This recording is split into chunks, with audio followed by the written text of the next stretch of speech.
Pada video kali ini kita akan membahas tentang kapasitor.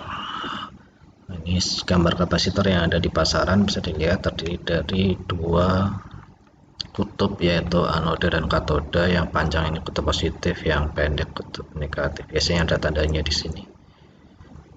Kapasitasnya berbeda-beda dan bentuknya juga berbeda. Dia bentuknya pipih, ada yang bentuknya silinder. Manfaatnya apa? Manfaatnya untuk menyimpan muatan listrik, meratakan arus listrik pada rangkaian satu daya, memilih gelombang memancar pada pesawat radio, meniadakan pengap listrik pada sistem pengapian kendaraan bermotor, mengubah arus bolak-balik menjadi arus searah, mengontrol frekuensi pada rangkaian osilator, penghubung atau kopling, dan penyimpan arus atau bypass. Nah, kita akan coba tutup saklarnya ya. Nah, ternyata ini adalah garis-garis medan listriknya sudah mulai nampak, artinya elektron sudah mulai masuk ke dalam kapasitor. Kemudian di sini bisa dilihat arusnya sudah 0 dan tegangannya masih sudah 3 volt. Sekarang energi yang disimpan sebesar berapa ini, masih terus ngisi. Oke, sudah berhenti sebesar 99,5 nanojoule. Kapasitasnya 22,13 nanofarad. Kita coba lagi di jarak antara dua kepingnya. Untuk kapasitor plat sejajar ini kita dekatkan dari 0,8 menjadi 0,6. Misalkan kita tutup, kita lihat di sini terus bertambah. Oke, sampai arusnya 0. Kalau arusnya 0 berarti arus sudah putus, artinya sini sudah penuh ya, sudah penuh, sudah dicas penuh, pengisian penuh, tegangannya sekarang sudah 3 volt. Ternyata daya tampung energi yang dapat ditampung oleh kapasitor ini bertambah, tadi 99, sekarang sudah 132. Kapasitasnya juga bertambah ya. Oke, coba kita luasnya kita perbesar ya. Jadi misalkan kita mulai, kita tutup. Semakin besar luas penambangnya, apa yang akan terjadi?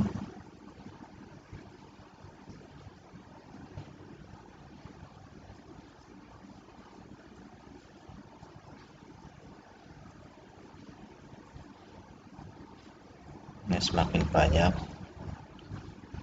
energi yang masuk dan kapasitasnya menjadi semakin besar. Atau kalau sudah 3 volt di sini berarti arus sudah 0 ya. Ini masih terus berlanjut, terus nambah.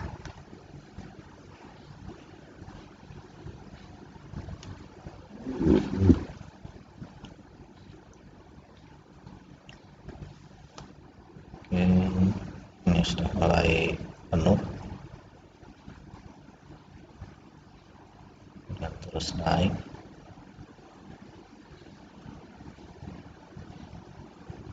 Nah, sudah 265,48 nanojoule, berarti sebesar ini ya. Bagaimana kalau jaraknya kita dekatkan lagi? Kita mulai lagi.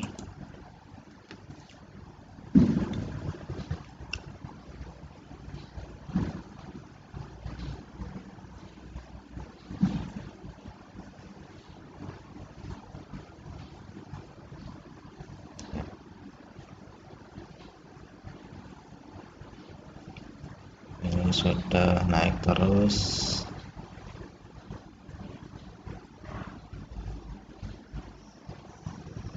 sampai 300 ya, melebihi 200 ya. Sekarang sudah 300, arusnya belum 0, ini masih terus naik. Tegangannya ya, arus sudah 0, ini tegangannya masih naik terus, belum 3 volt. harusnya energinya terus naik, kapasitasnya bertambah ya, jadi 70,8 nanofarad. Udah mulai bertambah, jadi semakin banyak garis-garis medan listriknya semakin banyak.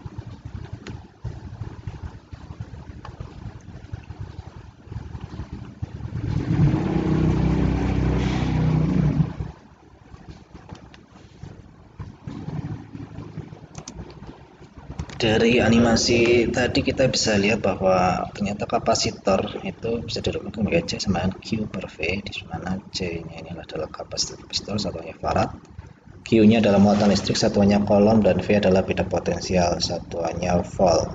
Jadi semakin besar muatannya, maka semakin besar kapasitas kapasitornya, semakin kecil tegangannya juga semakin besar kapasitas kebiasaan seperti animasi tadi dirumuskan sebagai C sama dengan EA per D atau ER E0A per D. Sini E nya adalah permisivitas bahan, E0 nya permisivitas udara atau vakum, nilainya 8,85 kali 10 pangkat min 12 kolom kuadrat per Newton meter kuadrat. ER atau epsilon R, epsilon 0, epsilon R permitivitas relatif bahan penyekat, dan A adalah luas keping satuannya meter persegi, dan D nya adalah jarak satuannya meter. Jadi semakin tadi seperti video sebelum animasi sebelumnya, bahwa semakin besar luas permukaannya maka kapasitas kapasitornya semakin besar, dan semakin pendek jarak antar kepingnya maka kapasitas kapasitornya akan semakin besar. Kemudian jika diberi bahan penyekat di antara dua kepingnya tidak vakum ya, diberi zat lain misalkan zat cair atau zat padat atau zat gas, maka permitivitasnya atau kapasitas kapasitornya akan bertambah apabila diberi bahan penyekat, bisa air, bisa oli, bisa mika, kaca, atau yang lainnya. Misalkan tabel di bawah ini menunjukkan besaran pada kapasitor sejar. Kapasitornya ada C1, C2 sampai C5, koefisien elektriknya seperti ini, luasnya seperti ini, jarak antar kepingnya seperti ini. Kapasitor yang memiliki kapasitas terbesar adalah C1, C2, C3, C4, atau C5.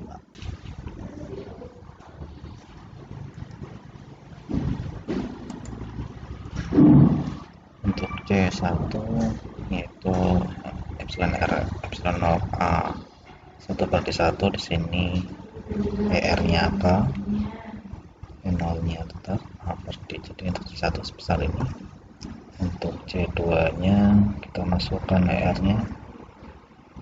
Jadi di sini ER-nya 2K E0 2 per A setengah D. Jadi ini setengah 2 dibagi setengah 4 kali 2 8, berarti nilainya 8K E0 A per D. C3 hasilnya 2K E0A per D. C4 3 per 2K E0A per D, dan C5 hasilnya 4K E0A per D. Jadi jawabannya adalah C2 yang terbesar ini, 8K E0A per D. Jawabannya B.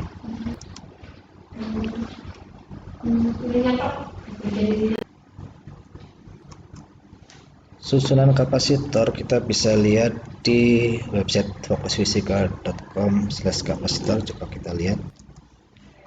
Untuk susunan seri kapasitor ditunjukkan seperti gambar. Ini ada C1, C2, C3. Ini seri pada sistem kapasitor. Q totalnya sama ya, Q1 sama dengan Q2 sama dengan 3.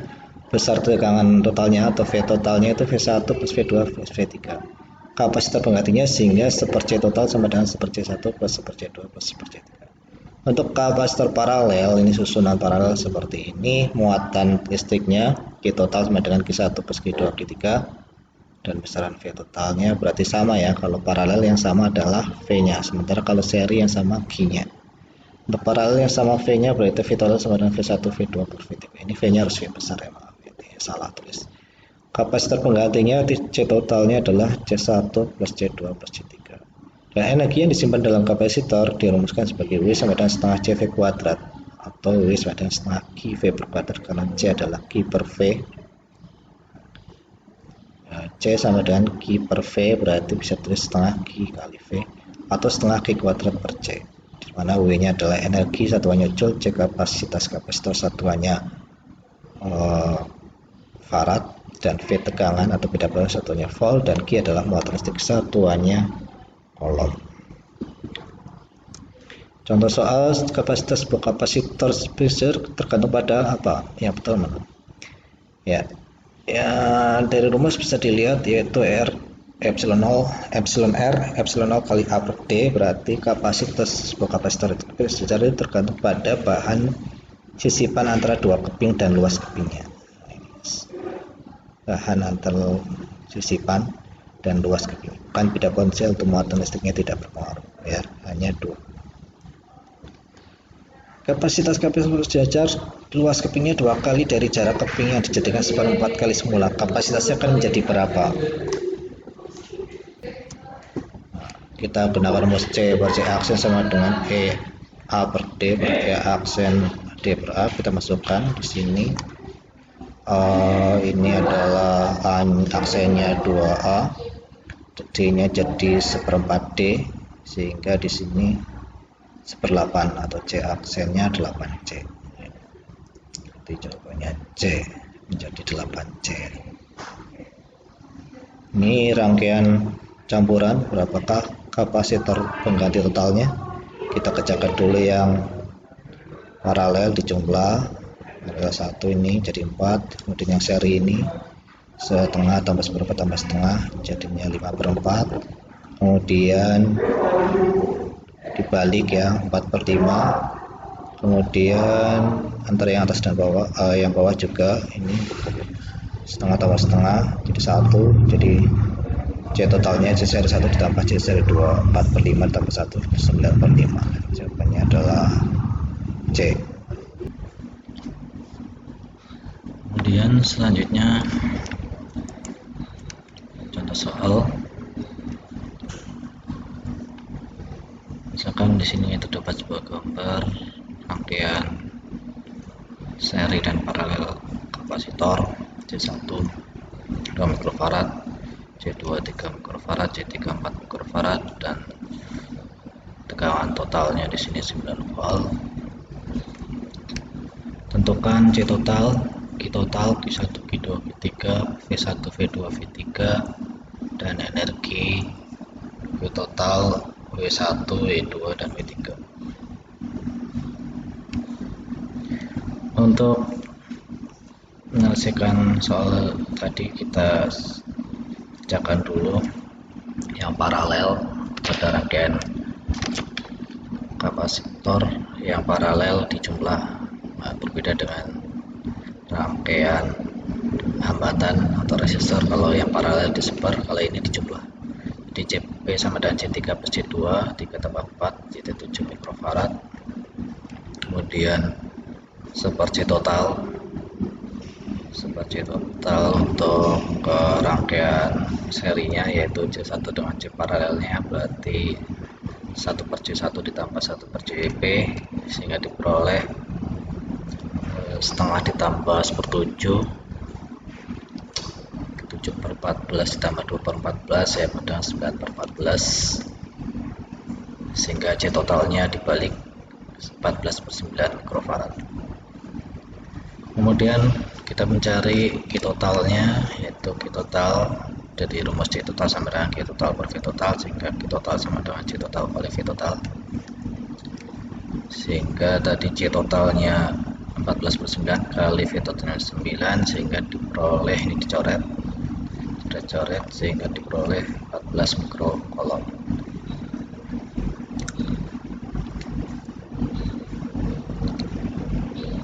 Untuk Q1 nya sama dengan Q total karena seri, jadi kalau seri yang sama adalah muatannya, sehingga Q1 nya sama dengan muatan yang disimpan di C1 atau Q1 sebesar 14 mikrocoulomb.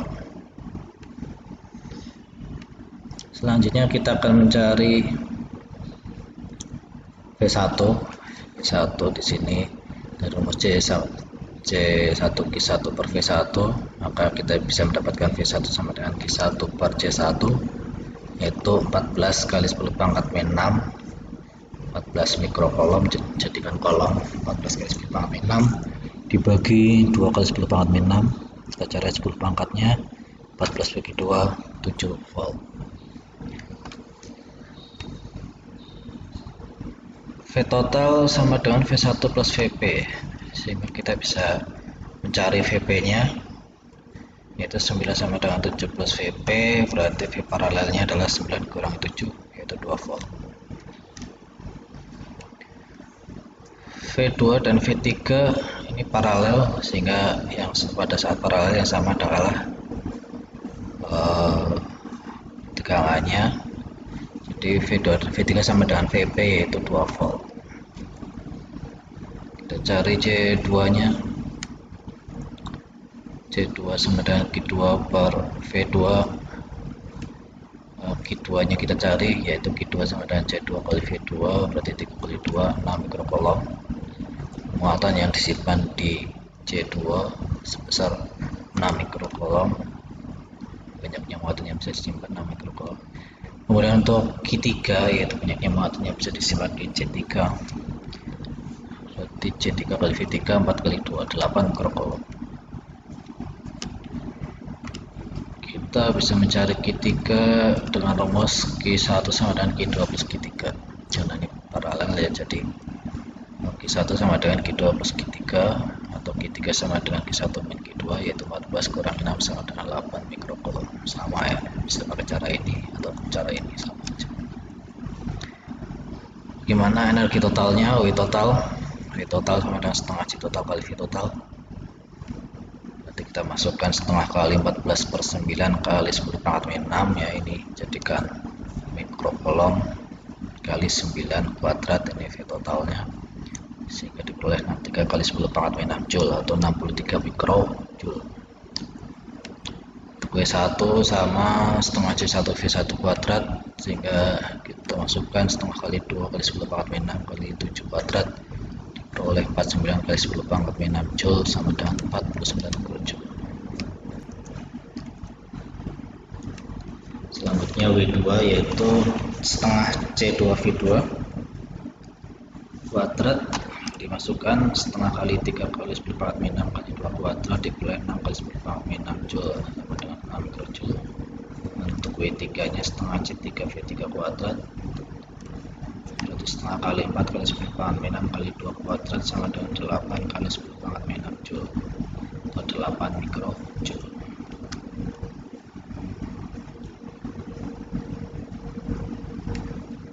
Oke, terima kasih, cukup sekian. Jangan lupa like, subscribe, dan share.